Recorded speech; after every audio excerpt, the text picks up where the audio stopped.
With the harmonizing of elements like visual effects and stirring audio, movies have perfected the formula of fear. Since the emotion of fear can't be seen, it's hard to pick up on until it's physically manifested in something like an expression or an action. Out of convenience, our minds are more likely to familiarize the concept of fear with what we've seen, like, say, something on a movie screen. Aside from flesh-eating zombies or inexplicable thuds coming from the basement steps, what else would you identify with fear? The truth is, real-life fear is disgustingly good at disguising itself. So good that you may not even be aware of its existence around you or even within you. Here's the real scare. It can burrow itself so deep into your psyche that it goes completely undetected, untreated, and unresolved.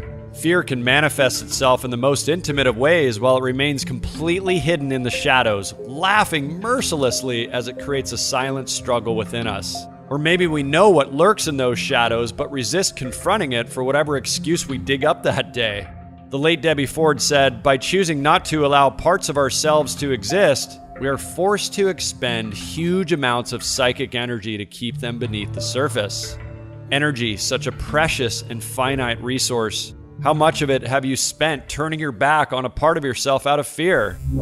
You want to go into the dragon's cave and turn on the light.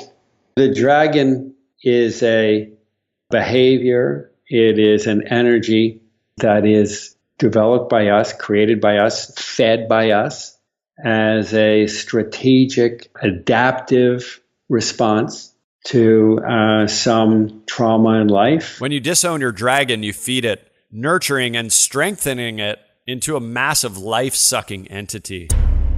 I grew up scared of everything. My fear started when I was a young boy from massive pain. My mom was shocked when I explained the doctor's office perfectly in Beverly Hills. I was only 2 years old when we went there. Massive pain will etch experiences like this in our psyche. This day was a day that the doctor was to lance a hole in my eardrum to release pressure. Let me tell you, it hurt very badly. I remember kicking and screaming, thrusting the doctor off of me, scared to death. Sitting with my mom on her deck in Northern California at a nudist colony of all places, probably around 35 years old, I shared with her the exact look and feel of the exam room, the items in it, even the drapes.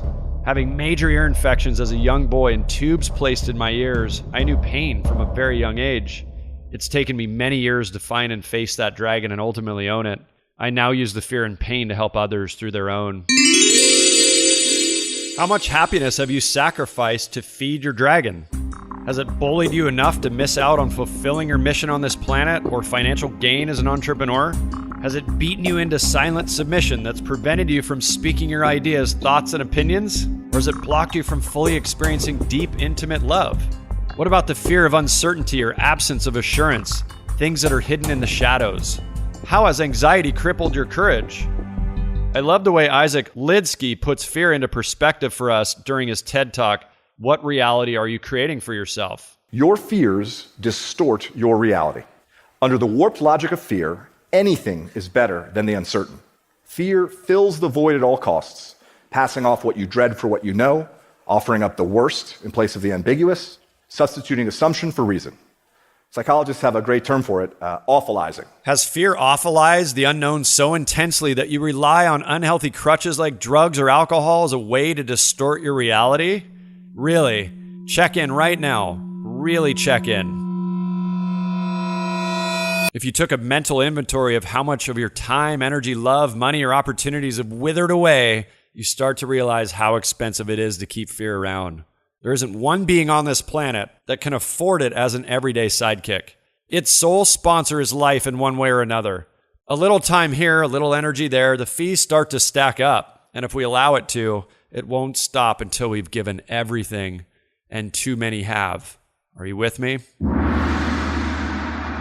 The American Foundation for Suicide Prevention's website reports suicide as the 10th leading cause of death in the U.S. In 2015, suicide rates skyrocketed to 13.26% compared to 12.93% in 2014. Oftentimes, those who take their own lives were experiencing some brand of physical or psychological dilemma. They view suicide as their only solution for relief. I don't have very much time these days, so I'll make it quick, like my life. You know, as we come to the end of this phase of our life, we find ourselves trying to remember the good times and trying to forget the bad times. And we find ourselves thinking about the future.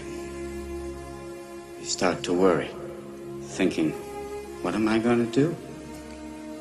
Where am I going to be in 10 years? But I say to you, hey, look at me. Please, don't worry so much. Because in the end, none of us have very long on this earth. Life is fleeting. And if you're ever distressed, cast your eyes to the summer sky when the stars are strung across the velvety night. And when a shooting star streaks through the blackness, turning night into day.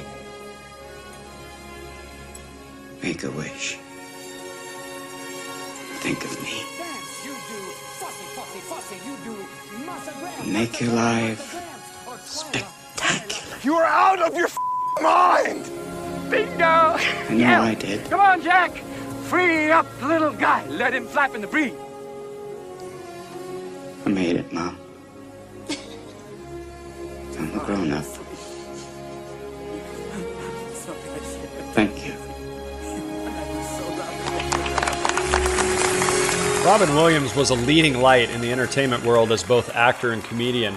Many who live a lifestyle similar to what he did are no strangers to drug indulgence. Robin was no exception.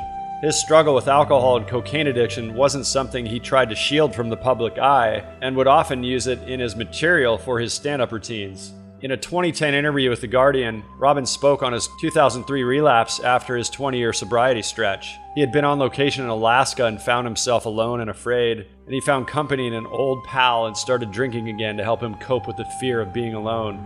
This quote from Robin himself: "It's just literally being afraid, and you think, oh, this will ease the fear, and it doesn't." When he asked what he was afraid of, he responded, "Everything, it's just a general all-around arg. It's fearfulness and anxiety." Recent studies show a probable connection between long-term cocaine use and Parkinson's disease, which Robin was diagnosed with in 2013. From the outside, you couldn't see fear through his infectious energy and humorous on-screen characters. Inside, it dissolved him until there was nothing left. On August 11, 2014, he took his own life. In an editorial published by Neurology.org, the actor's wife, Susan Schneider-Williams, discussed the pathology of Robin's brain. She revealed that all 4 doctors who reviewed his records agreed it was one of the worst pathologies they'd ever seen. Robin had lost 40% of his dopamine neurons, and almost no neurons were without Lewy bodies, affecting the entire brain and brain stem. Lewy bodies are abnormal aggregates of protein that develop inside nerve cells in Parkinson's disease and some other disorders. Lewy bodies can affect chemicals in the brain and can lead to problems with thinking, movement, behavior, and mood. The article was appropriately titled, "The Terrorist Inside My Husband's Brain." A study performed by St. Jude's Children's Research Hospital gives further insight into the effects of cocaine on the brain. Regular cocaine abuse can interfere with dopamine transporters, causing a chemical reaction that leads to damaged brain tissue. Now, having experienced depression myself on and off for many years, and having gone down the rabbit hole of chasing the dragon many times with drugs, alcohol, action sports, wherever I could get my rocks off and escape, I can attest to the challenge of having low serotonin, dopamine, and other biochemicals. The irony is this: it wasn't until I played around with MDMA, or its street name ecstasy, that I was able to dig myself out of it. Developed in Germany in the early 1900s, it wasn't until the 1970s in the United States that some psychiatrists began using MDMA as a psychotherapeutic tool, mainly to treat those diagnosed with PTSD or post-traumatic stress disorder. It remained legal until 1985, when the DEA banned it, placing it on the Schedule I list. In the late 2000s, the FDA approved the first small clinical trial for MDMA use. In 2011, the Multidisciplinary Association for Psychedelic Studies conducted a study on a group diagnosed with PTSD to test the efficacy of MDMA-assisted psychotherapy. The British Journal of Psychiatry reported 85% of the participants in the placebo-controlled study no longer had a diagnosis after 3 sessions. The reason I'm diving so deeply into this topic is this. As we open up to the idea that we have many stories around some things, in this case drugs, we close off to the potential positive benefits of them. By no means am I an advocate for major drug use. I am more an advocate for exploring our dragon from all means possible, all sides, all possibilities. Everything on the planet is a teacher if used correctly and not abused. So it's the abuse of anything that creates problems, addictions, and strife. Do you agree? Your dragon is the gateway to your healing and everything you've ever wanted in your life. And most importantly, if you don't make friends with your dragon, it will always find a means to haunt you. So be courageous and unorthodox in finding, facing, and riding your dragon. Welcome to the Face Your Dragon podcast, where we help you, a messenger with a mission, leverage your fear to amplify your voice in the world. On the show, we open up the concept that what you are most afraid of and most resisting are the very things that will set you free. With courage, with clarity, with contribution, you can have it all. This show will engage in deep, enriching conversation with thought leaders, best-selling authors, celebrities, athletes, icons, and regular Joes who have faced their fear and are now using it to create impact in the world. I'm Brad Axelrad, and I'll be your host. The things we fear the most have already happened to us. Fears are our traveling companions from early childhood, walking beside us, growing with us. Because of this, their presence is hard to detect. I'll liken it to wearing a pair of comfortable sunglasses. You wouldn't hit a guy with glasses on, would you?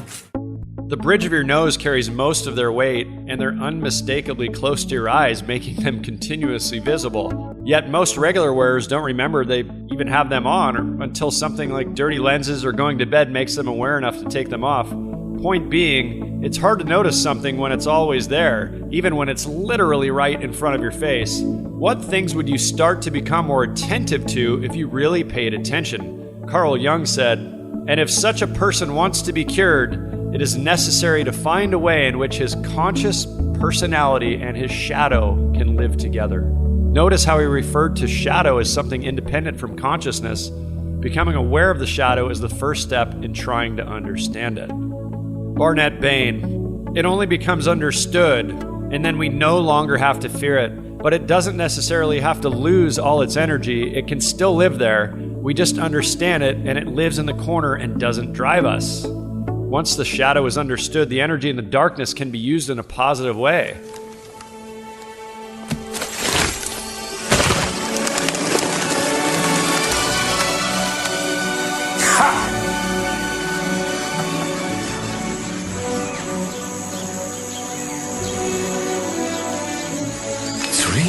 Where's all the paint? You don't need it anymore. This is your world now. Thought is real. Physical is the illusion. Ironic, huh? This from one of my all-time favorite movies, What Dreams May Come. Chris Nielsen, played by Robin Williams, accepts that he is in heaven in this scene. He is no longer resisting what is and faces his dragon. It is in this very moment that he awakens to what's possible, but only through resistance, submission, and then ultimately surrender. Most of us take the same path. Do you? I sure as heck do. My dear friend and brother, Barnet Bain, is a man with no shortage of accomplishments under his belt and beams his bright light like very few people on the planet do.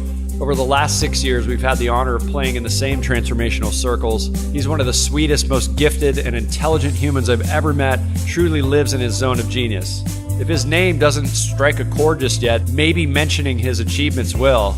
He's produced the Oscar-winning film What Dreams May Come with the late Robin Williams and many others. He's the author of the Book of Doing and Being and blogs for the Huffington Post and co-hosted the show Cutting Edge Consciousness Radio for years, interviewing some of the biggest luminaries on the planet. His most recent movie release is an adaptation of Eckhart Tolle's children's book called Milton's Secret, a brilliant story about bullying, parenting, and the struggles we all deal with in family dynamics. It moved me to tears and opened up a perspective that is all around us and oftentimes overlooked. The acting by celebrity actors Donald Sutherland and Michelle Rodriguez really drove the message home. Barnet is a member of the Transformational Leadership Council and a member of the Association of Transformational Leaders, alongside me and many other huge-hearted folks committed to expansion on this planet. Listen in as he shares from only a place Barnet can, pure brilliance. Barnet, how are you today, buddy? It's great to have you, man. So good, man. It's always good to be with you. Thanks, man. I'm truly honored to have you on the show. I know you're doing some neat stuff out in the world. And, I just want to share with the audience, one of my favorite movies is What Dreams May Come. And with Robin Williams, from what year was that, Barnet? 99, 98, 99. 98, 99. And clearly... Didn't know you were that old, buddy. Clearly ahead of its time, and one of my favorite movies. I mean, can you just share for a minute what your experience was in filming that movie with the late Robin Williams and kind of what you learned from it? Wow, how much time do you have, to spend time with Robin Williams? Robin is big heart.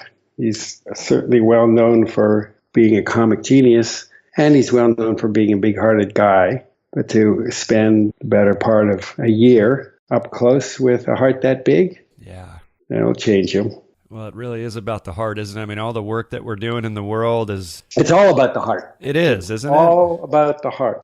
Because there is a point at which the intellect tops out. We are so conditioned and trained by the culture to value the intellect above all else. We're trained to believe that with the right amount of data sets, I can outthink reality. I can respond to the challenges of life from a cognitive place with the right amount of data. And that is both a beautiful worldview and an adolescent worldview. When I say adolescent, I don't mean to in any way cast aspersions on younger folks, but developmentally, adolescence is a time of personal growth wherein it is normal and appropriate to view every challenge in life from the perspective of absolutes and guarantees. Things are black, things are white. We want insurances, we want guarantees, and we believe that such is possibly the case, that is even possibility in life. Right. Unfortunately, most of us cling to that cradle to grave. Well, it's really out of fear, isn't it? We've got all the fear of the unknown, the fear of uncertainty, the fear of doing it wrong or sort of being found out as an imposter fraud. That's one of the dragons we talk about here on the Face Your Dragon. So where does fear come into all of that sort of overpowering intellect? How does that work? Well, fear doesn't so much overpower intellect. Fear is what drives us into a love affair with intellect. We have a love affair with the straight line, with processing through the intellect, because we are fearful. We are fearful of life. We learn this fear response very, very early. We come into the world attached and connected to essence, connected to core.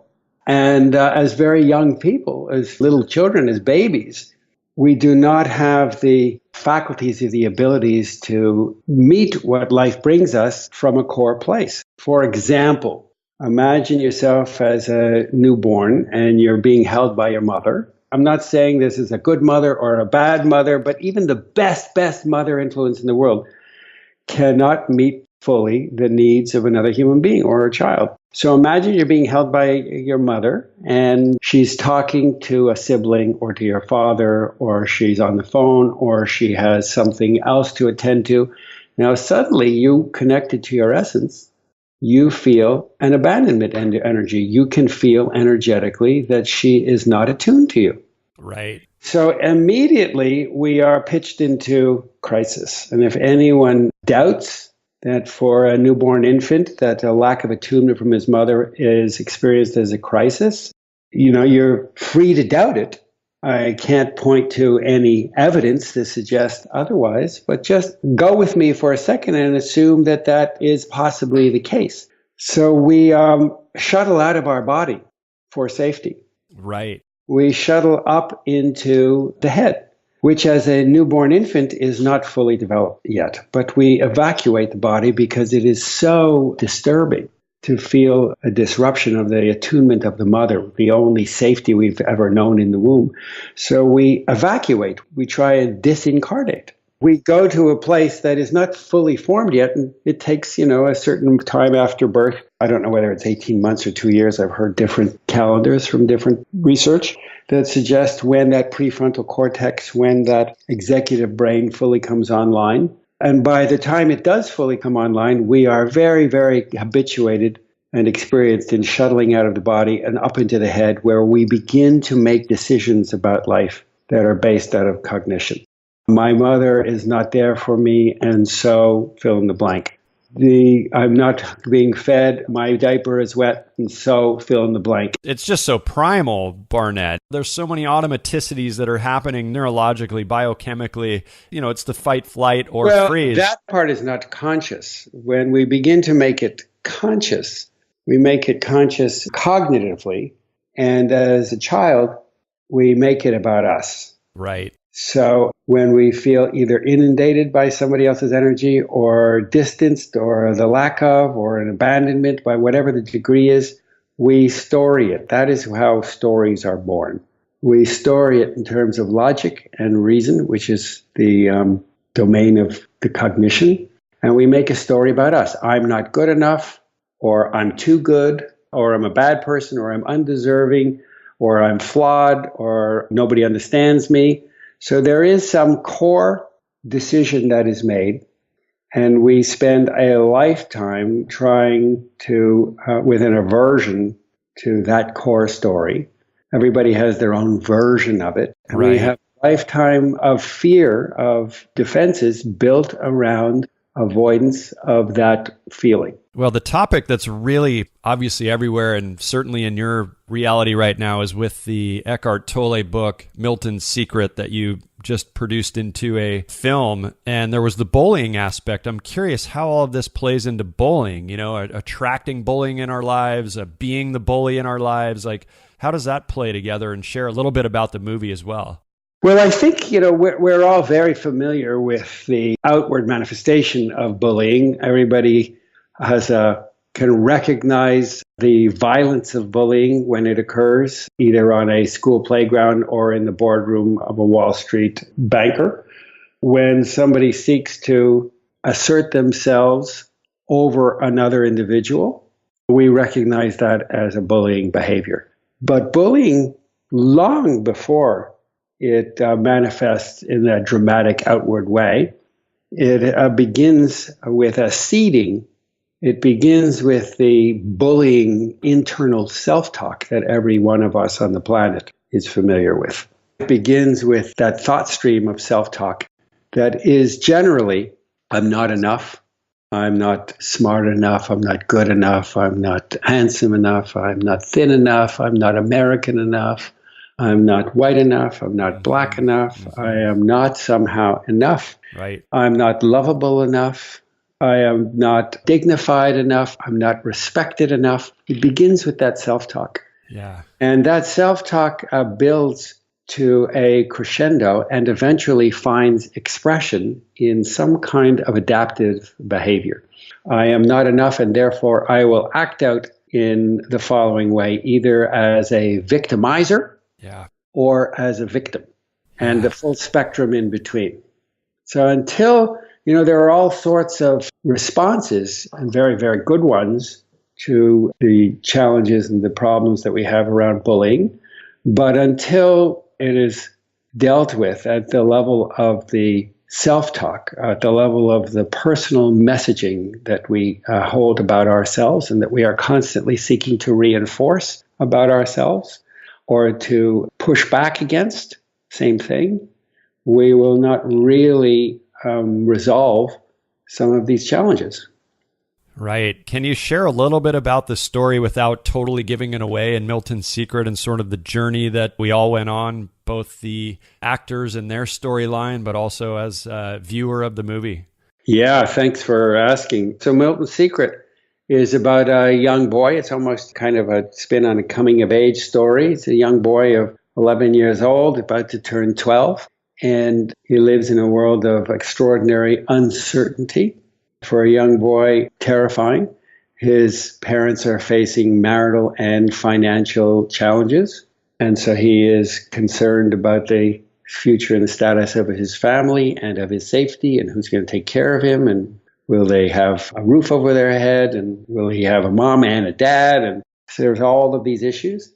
And he lives in a community that faces all sorts of uncertainty. On one hand, there is all sorts of brand new possibilities and new construction happening. And right next door to the new construction, there are businesses that are going under, and nothing seems to be predictable. The present does not seem to be the result of the past in the way that we traditionally come to know it. So lots and lots of chaos. And the boy is seeking to handle this chaos by trying to outthink life. An impossible problem.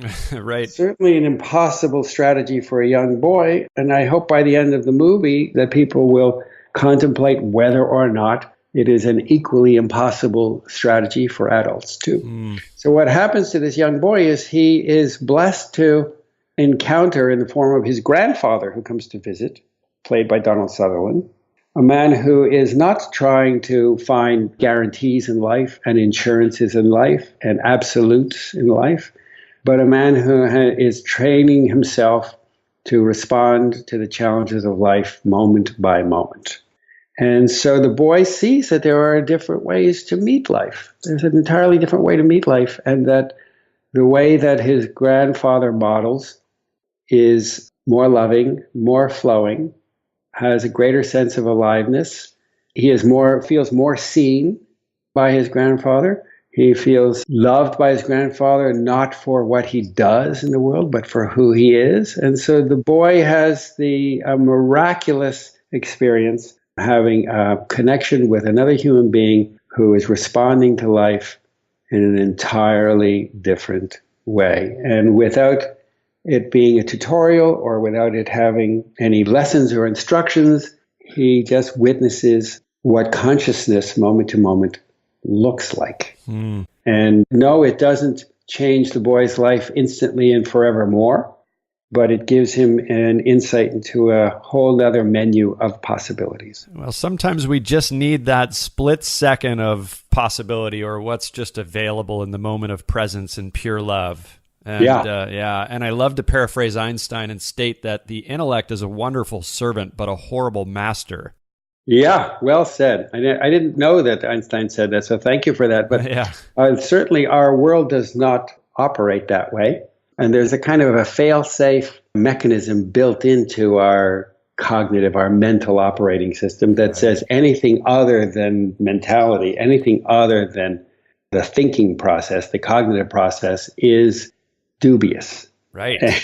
And so it's a kind of tyranny that holds itself in place without regard for the myriad, possibly infinite. My intuition says that the other intelligences available to us are infinite in number. There, and just to cite a few, there's the child intelligence, the adolescent intelligence, the spiritual intelligence, there's the body intelligence, the musical intelligence, there are mathematical intelligences, there are sporting intelligences. I mean, there are all kinds of intelligences that are not cognitive. If you ask an athlete to speak about whether they can outthink the challenges of their sport through a moment at a time.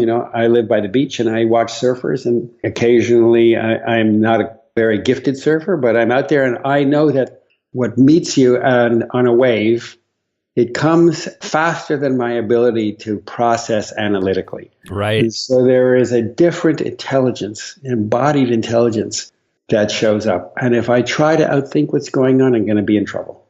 Beautiful. So the surrender to what is, the allowing presence to guide us, to be connected to all of these multiple different variables or different frequencies of intelligence. It's amazing. And one that comes to mind, again, like I'd mentioned earlier, one of my top, probably 3 favorite movies of all time, again, is What Dreams May Come. And the love intelligence that was so present in that movie. I mean, I've just never seen a love story like that depicted with all of the shadows and the pains and the anguish and the beauty and the freedom that comes from love. What I'm really getting at there is there's so many different layers and levels to all the light and the shadow. Can you speak to that? And certainly from the movie perspective, I'd love to hear your kind of take on that. You were director of that movie, right, Barnet? I was the director of Milton's Secret. I was the producer of What Dreams May Come. Producer of What Dreams May Come. So how were you able to influence, knowing what I just shared there from that sort of storyline and experience? Well, the story is the Orpheus story. It's the story of the Orpheus character goes from the upper world and goes down into the underworld to attempt to retrieve his wife, Eurydice. My personal understanding of the Orpheus story is the journey from the head into the body. Mm. Orpheus lives in the upper world. That's the world of the head. Interesting. Robin Williams is a head tripper in this movie. Got it. And because he's a head tripper in the movie, he is estranged from his wife. He was estranged from her when she was alive in the movie.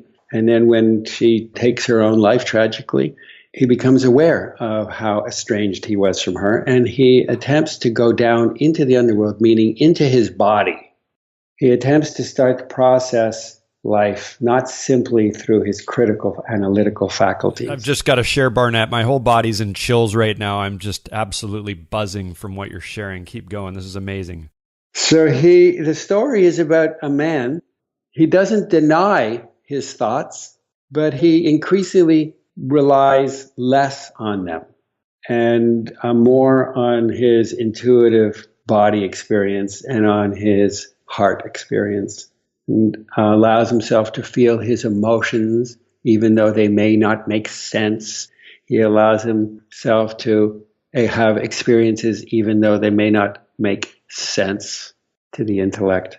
And as a result, he is able to shuttle down from the head into the heart, into the body, and reunite with Eurydice, with his wife.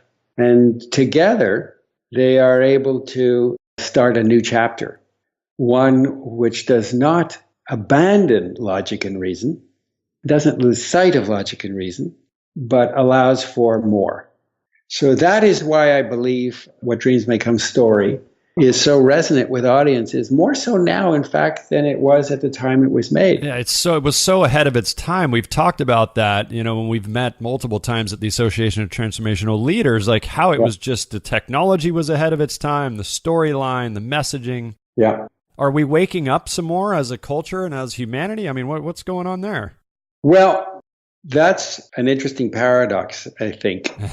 I feel that there is a relationship when one wakes up, everyone wakes up. Agreed. We are not separate from the system. We're not separate from nature, and we're not separate from each other.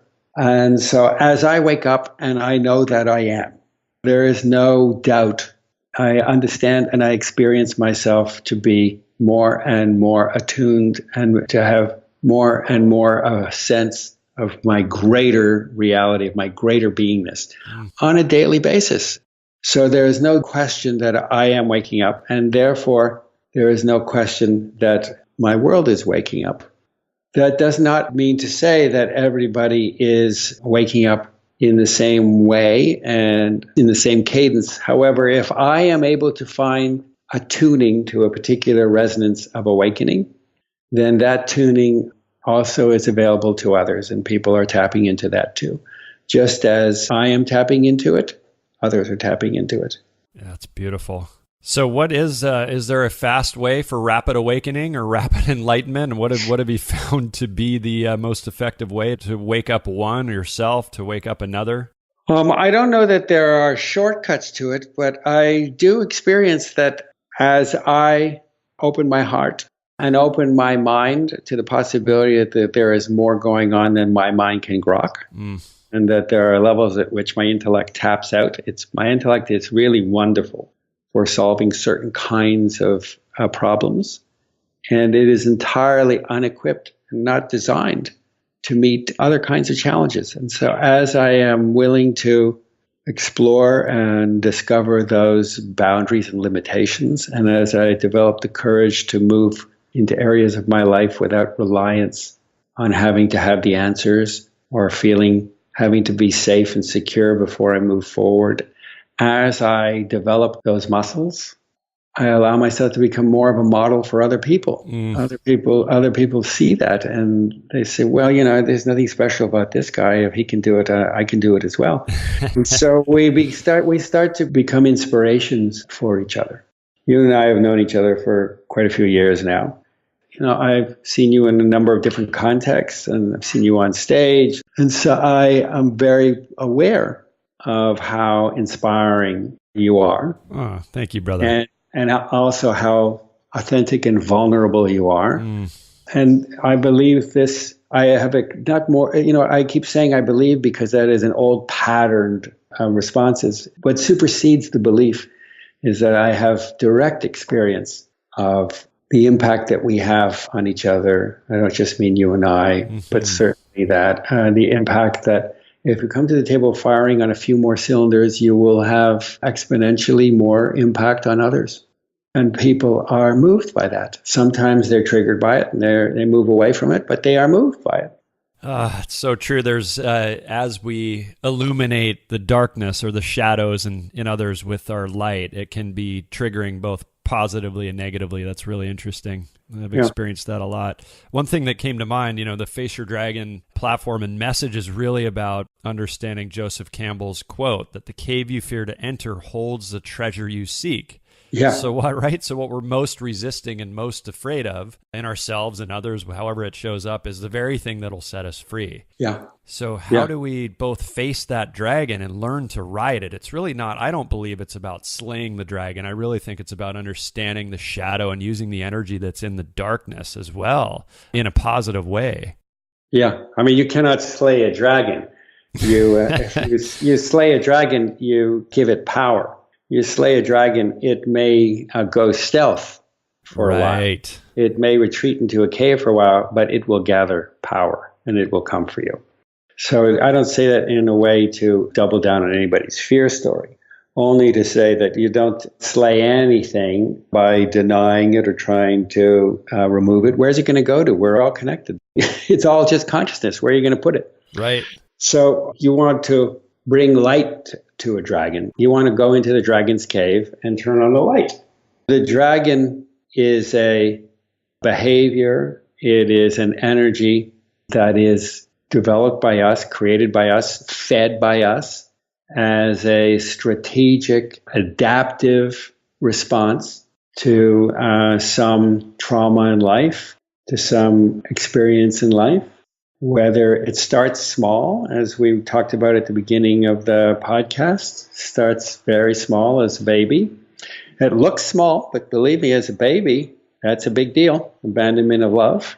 Starts small, and then we keep building for it. And the moment we have an early experience of it, and the cognitive aspect of ourselves, that prefrontal cortex starts to come online, that part is scanning for it 24/7 and is always looking to reinforce its understanding of the world. And so its understanding of the world is, here's a scary dragon. I can lose love in this way. And so it is constantly reinforcing that by scanning for moments where it might lose love. And pretty soon you have so much energy developed around something that it's a dragon. And it becomes understood. And then we no longer have to fear it. But it doesn't necessarily have to lose all its energy. It can still live there. We just understand it, and it lives in a corner, and it doesn't drive us. Well, it's funny. As soon as we accept it, living in the corner, it just almost dissipates. Like, I'm not ignoring or deflecting this anymore. There it is. Yeah. And you give it a different job. Right. Well, I like to say using the fear or leveraging the fear. How do we, we've got this amazing pharmacy in our head. Yeah. And we can tap into adrenaline, as Miguel Ruiz said in the first podcast, adrenalina. Yeah. It was great. Yeah. The adrenalina. The adrenalina. So we get to use the adrenaline, use the dopamine, use all of it, the serotonin, the epinephrine, all of it. I mean, there's an opportunity to tap into it and accessing our chemicals through the dragon by understanding it and dancing with it and riding it ultimately. I mean, it's really about learning to ride the energy and using it. If you remember in the movie Avatar, eventually he got to the point where he became Tarak Makto or what, I forgot the exact name. And he rode the big orange-red dragon back, and that was the biggest, scariest dragon out there. and it was the power they needed. Yeah. It just slipped out of my mind. There is that fear place in the amygdala in our brain. Yep. So the amygdala is not responsive to the prefrontal cortex. Right. So there is no amount of thinking, processing, exercises. It is not responsive to it.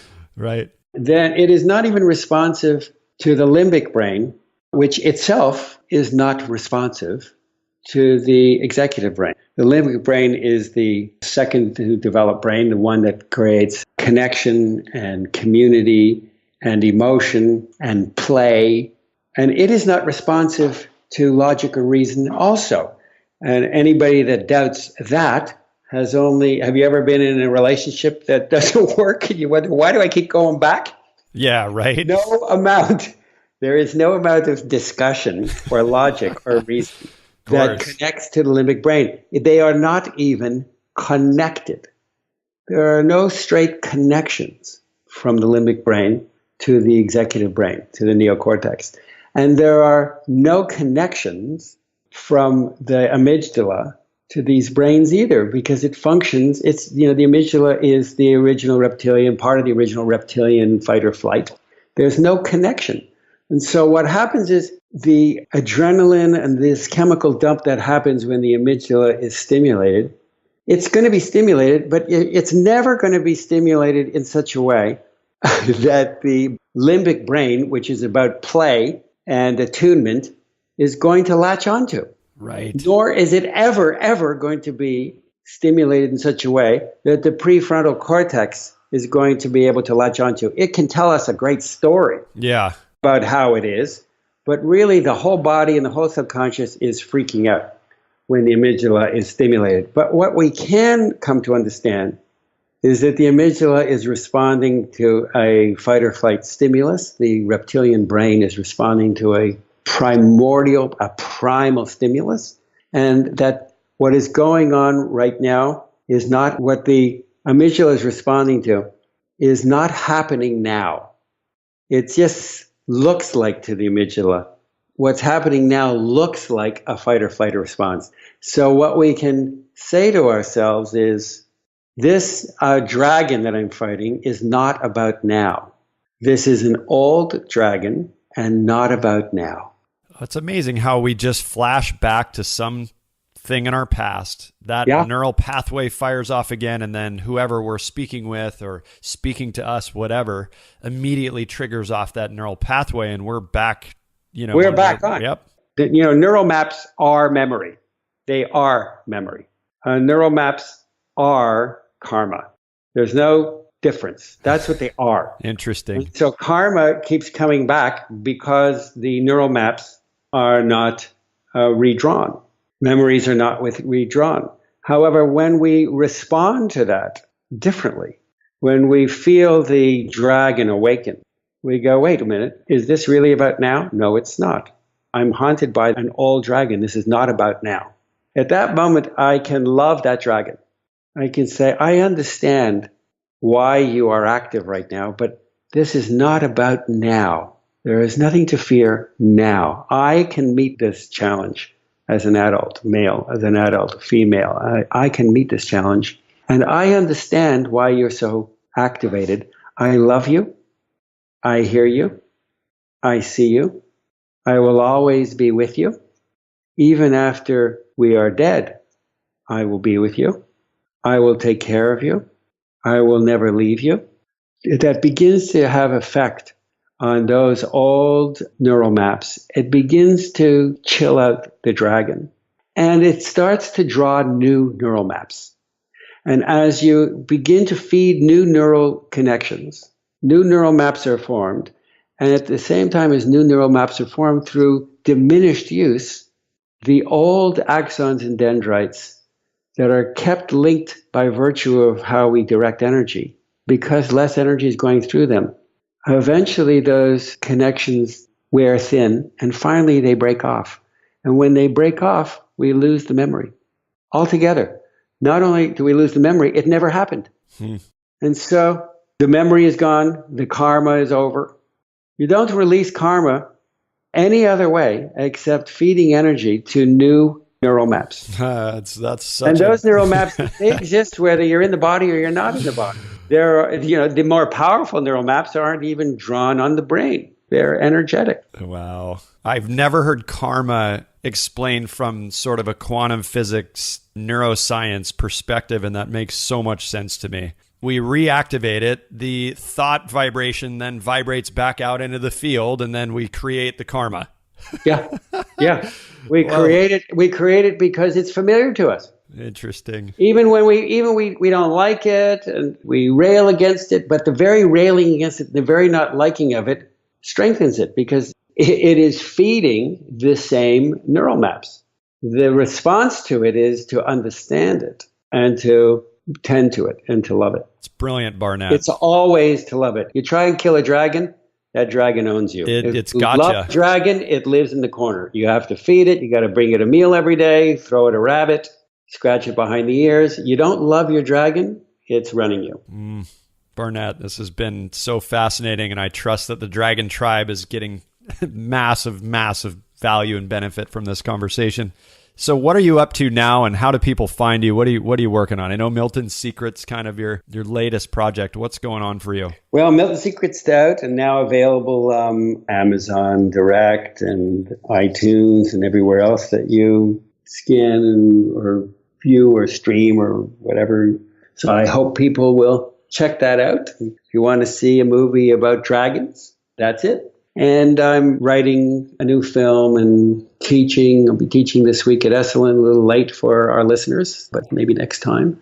Getting ready to go up Friday and teach about embodied creativity. Beautiful. And where do they find you, Barnet? What's your website? www.barnetbain.com.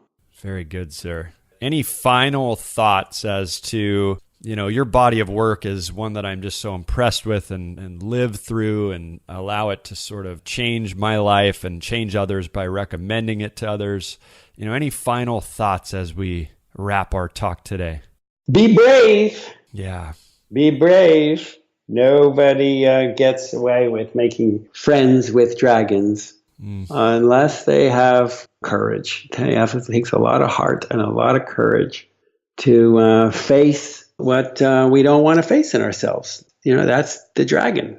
That's it. And face it. And you know what? The worry about facing it, which is head trip worry. Yes. The worry is certainly much more traumatic and much scarier than actually facing it.